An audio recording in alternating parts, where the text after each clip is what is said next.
الم تری الی الذین، پھر منافقین کا مسئلہ شروع ہو رہا ہے، اور جیسا کہ میں نے عرض کیا تھا یہ سب سے بڑا حصہ اس سورہ مبارکہ میں منافقین کا ہے۔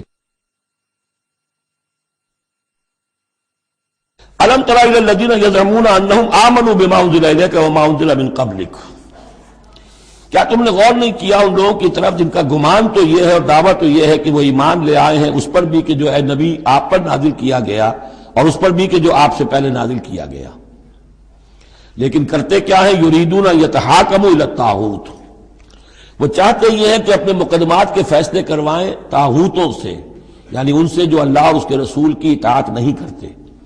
اگلی آیت پہلی جو تھی، جو اللہ اور اس کے رسول کی اطاعت پر کاربند ہو گیا وہ طاغوت سے خارج ہو گیا، جو اللہ اور اس کے رسول کی اطاعت کو قبول نہیں کرتا وہ طاغوت ہے، وہ طغا، وہ اپنے حد سے تجاوز کر گیا۔ تو گویا کہ غیر مسلم جو اللہ اور اس کے رسول کے احکام کا پابند نہیں وہ طاغوت ہے۔ یریدون ان یتحاکموا الی الطاغوت وقد امروا ان یکفروا بہ، وہ اپنے مقدمات لے کر جاتے ہیں طاغوت کے پاس حالانکہ انہیں حکم دیا گیا ہے کہ ان کا کفر کریں۔ یعنی ہوتا یہ تھا کہ مسلمان مدینے میں جو منافقین تھے وہ اپنے مقدمات بجائے اس کے کہ حضور کے پاس لائیں، جب یہ دیکھتے تھے کہ ہمارا پلہ گر رہا ہے، حضور کے پاس جائیں گے ہم تو حق کی بات ہوگی، انصاف کی بات ہوگی، تو چلو یہودیوں کی عدالت سے فیصلہ کروا لیں۔ ایک یہودی کا اور ایک مسلمان کا جھگڑا ہوا اور اس میں یہ مسئلہ اٹھ کھڑا ہوا۔ وہ یہودی کہتا تھا چلو محمد کے پاس صلی اللہ علیہ وسلم، اس لیے کہ اسے بھی یقین تھا کہ میں حق پر ہوں۔ یہ مسلمان جو منافق تھا یہ کہتا تھا نہیں چلو تمہارے پاس کعب ابن اشرف کے پاس چلو، اس سے معاملہ طے کرواؤ۔ بہرحال اس کے بعد ہوا یہ کہ حضور کے پاس وہ یہودی لے آیا، حضور نے فیصلہ کر دیا اس کے خلاف۔ اب اس نے کہا اچھا چلو دیکھو آپ بھی عمر سے اور بات کرتے ہیں۔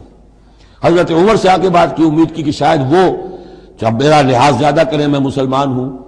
وہ یہودی نے بتا دیا حضور تو یہ فیصلہ کر چکے میرے حق میں، اور یہ پھر یہ یہاں آیا ہے۔ انہوں نے آؤ دیکھا نہ تاؤ تلوار لی اور گردن اڑا دی کہ جو محمد کے فیصلے پر راضی نہیں اور مجھ سے فیصلہ کروانا چاہتا ہے اس کا فیصلہ یہ ہے۔ اس پر واویلا مچایا، آئے چیختے چلاتے ہوئے اس کے گھر والے، اس کے اہل و عیال کہ ہم تو بس یہ چاہتے تھے کہ کچھ مصالحت ہو جاتی، آپ نے فیصلہ دے دیا تھا تو کوئی مصالحت ہو جاتی تو اچھا تھا، راضی نامہ ہو جاتا، اس لیے گئے تھے۔ وہ واقعہ ہے جو بیان ہو رہا ہے۔ وَيُرِيدُ الشَّيْطَانُ أَن يُضِلَّهُمْ ضَلَالًا بَعِيدًا، اللہ چاہتا ہے اور یہ شیطان چاہتا ہے کہ انہیں گمراہ کر دے، بہت دور کی گمراہی میں ڈال دے۔